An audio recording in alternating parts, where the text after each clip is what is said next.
Our word of the week this week is part of a request from viewer Josh, and Josh would like us to take a look at one of the most misquoted verses of the New Testament. Money is the root of all evil. I know a bunch of you are already correcting me out loud because you know that that's not what it says. We're talking about 1 Timothy chapter 6, verse 10, and specifically today we're focusing on the first half of verse 10, 10a. Let us take a look. For the love of money is a root of all kinds of evils. The ESV here, in my humble opinion, is pretty close to perfect in its translation. It's almost impossible to do any better than they've done with chapter 6, verse 10a. Our words of the week, we're getting two words of the week this week, are root and the love of money. Let's take a look at them. So root is chryza. Notice the rough breathing mark over the row. It's chryza with an H. Chryza, which is root or root and branch, and it can be used symbolically of offspring or the product of something. Our other word of the week is philargoria, and that is the love of money, taken from phile, love, and argurion, silver. So it's quite literally love of silver. Notice it's a feminine noun, philargoria. If it was a masculine noun, ho philargoros, it would be a person who loves money, the man who loves money, the one who loves money. But here, in the feminine, it's the concept, it's the inclination, it's the characteristic, the love of money itself. So let's take a look at the first half of the verse in Koine. Chryza gar panton ton kakon estin philargoria. So let's go word at a time. You'll notice in the English that I have put on the first line just the direct translation of the word immediately above it. Let's do that first. So chryza, root, gar, for, all, pantone, then ton kakon, the evils. The of is because the phrase is in the genitive. And then is, estin is the verb is, to be. He, she, or it is. And then our other word of the week, philargoria, the love of money. So when we put that together, we start with the gar, for, and then we start with the subject of the verse, which is philargoria. How do we know it's the subject? Because it's got the article in front of it and it's part of a predicate nominative construction. And in that case, the one with the article is the subject. The love of money is, from the verb to be, a root, because chryza does not have an article, of all kinds of evil, of all the evils. So we need to really unpack some grammar here today, okay? So we're going to talk about Caldwell's construction. So there's Caldwell's rule regarding predicate nominatives and whether or not they have the article in front of both the subject and the predicate. And then there's Caldwell's construction, which deals with the definiteness, qualitativeness, or indefiniteness of, get ready for this, here it comes, pre-verbal anarthrous predicates nominative. Okay, that's a big mouthful. Some of you are getting ready to hit the skip button and go look at a different video. There's no need. This is super simple. Let's take a look at it and work out the details of what this thing is. So, a pre-verbal anarthrous predicate nominative. I've taken out the word for and the words of all the evils and left us with our two words of the week and the verb to be. So, chryza is the predicate nominative. Estin is the verb, the equative verb is, and the subject is the love of money, philargoria. So let's get away from the Greek words and talk English for a moment. If I said to you, John is a fisherman, That's a predicate nominative. Is like an equal sign. John is the subject. The predicate is fisherman. It tells me something about John. What is John? John is a fisherman. In Greek, I might put fisherman estin then hoiano. John, right? So it doesn't, the word order doesn't matter, the construction matters. John is a fisherman, right? That's what a predicate nominative is. Here, the love of money is a root, ... of all evil things, of all kinds of evil. We'll get to that later, right? So the subject, the love of money. The verb is, the predicate, root. The question for us now is root, is chryza, to be taken as definite, qualitative, or indefinite? The context dictates it, and the grammar guides us in the decision making. Earlier I said in Caldwell's construction, the most common use is qualitative for the predicate. The second most common is definite, and very rarely we see indefinites. But let's look at how we would translate each of those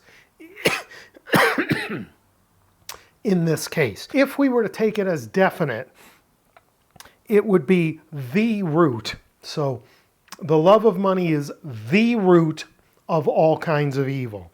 The root being the only root, okay? The next would be qualitative. If it's qualitative, we would see it as sort of the motivational force or the foundational force. This is like the source out of which all these evils grow, if we were to treat it as qualitative. If it's indefinite, then we would translate it as it is a root, not the only root, but one of multiple roots. Maybe 2 roots, maybe 2,000 roots, maybe infinite roots. But if it's indefinite, it is a root of multiple roots. So I think we can safely rule out definite. It is not the root, the only root of all kinds of evil, because we know that there are kinds of evil in the world that don't have an economic motivation, that the love of money is not the cause. If I'm standing on a subway platform, and as the train comes rolling in, I shove a random stranger onto the tracks in front of the train, that's very, very evil, but it's not economically motivated. If I shove my business partner on front of the train, on whom I have a big life insurance policy, that might be economically motivated. But not if I just pick a random stranger and do an act of evil and push them in front of the train. There are many kinds of evil that aren't economically motivated. Therefore, I think it's safe to say that we shouldn't take chryza here as definite. It's not the root. The love of money is not the root of all kinds of evil. It is a root, whether that's qualitatively or indefinitely. Based on Caldwell's construction, we should expect this to be qualitative because most of the predicates nominative in Caldwell's construction, where the predicate comes before the verb followed by an articular subject, a subject with an article, that's usually more often than not qualitative. But, and I wouldn't fight you if you decided that you think it's qualitative, but I do believe that this is one of the very rare occurrences where we're having an indefinite noun as the predicate.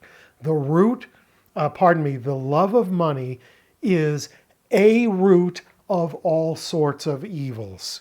All kinds of evils can be rooted in the love of money or a love for money, and they can be rooted in a bunch of other things too. Right? So it's a root among many roots. I think we can safely say that this is one of the very rare exceptions of an indefinite noun as the predicate in Caldwell's construction. Why do I think that? Because of the phrase of all kinds of evils. Let's take a look at that phrase. Pantone, ton kakon. So pantone is all in the plural, in the genitive plural, and then ton kakon are both genitive plural as well. of all the evils, plural. So pantone, when it's plural like this, is generally in the genitive, especially is all, right? The question here is what do we mean by all? It can either mean all without exclusion, meaning this is every single kind of evil, right? All without exclusion. But if that's the case, that means that every single kind of evil in the world has its roots in what in this verse? In the love of money. And we've already talked about examples where that's not the case. So I don't think that we should treat pantone here as all without exclusion. We should treat it in the second form, which is all without distinction. In other words, if we're saying all kinds of evil, if we lump together all sorts of evils, it doesn't have to be an exhaustive list. It doesn't have to be every single kind of evil. It can just be a blanket term for a massive collection of evils. And then for this to be indefinite, or even for it to be qualitative, we can feel comfortable that we're not contradicting the logic within the verse. The love of money is a root of all sorts of evil, not of every single kind of evil, but of tons and tons of kinds of evil, right? So all without distinction, but not all without exclusion. I hope that makes sense. I hope that that explanation is helpful and fruitful. So let's go back to our grammatical summary. What is the subject? The love of money. What is the verb? The equative verb is estin. And what is the predicate? Chryza, a root. So a root of what? Pantone, ton, kakon. Of all kinds of evils. All sorts, tons and tons. Not an exclusive list, but all sorts of them.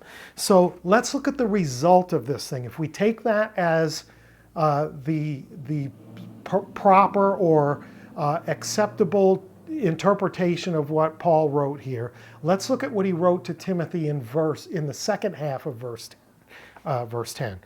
It is through this craving that some have wandered away from the faith and pierced themselves with many pangs.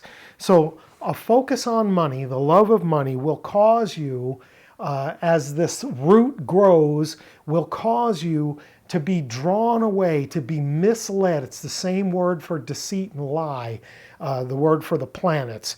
To be led away from the faith and be pierced like meat on a skewer. That's the word for pierce here, with many longings.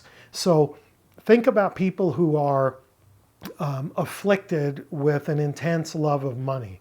There's never enough, right? No matter how much they get, it's never enough. It's not about the having, it's about the getting.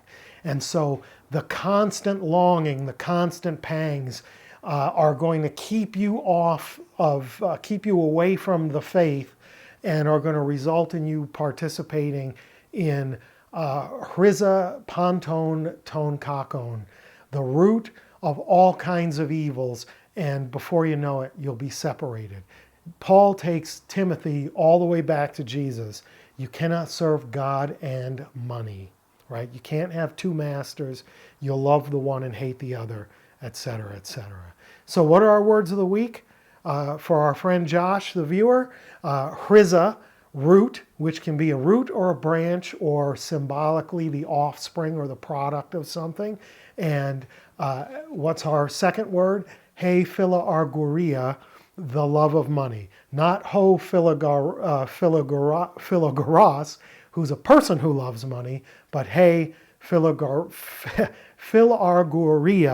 the love of money. Hope that was good for you, and I hope you're not afflicted with silver love, so that the root won't grow up into all sorts of evil in your life.